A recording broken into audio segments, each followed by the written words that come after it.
Hey, what's going on, guys? Today I'm going to be reviewing these Wagners TrueView Plus. I didn't see any videos for them on YouTube, so I decided to just go ahead and create a quick review. So if you guys are shopping around, you know what they look like in real life. They were supposed to be whitish, not yellow at all, but mine look pretty yellow. I'll show you guys in a little bit.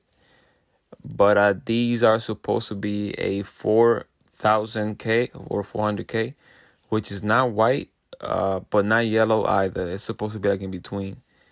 So, but again, mine were pretty yellow. I'll show you guys in a minute.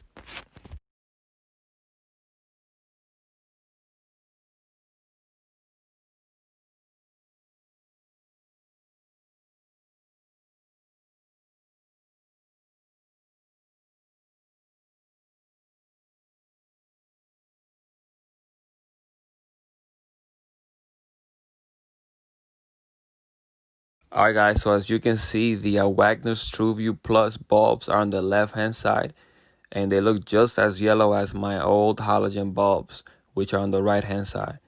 So for the rest of the video, I'll be showing you guys which bulb is where.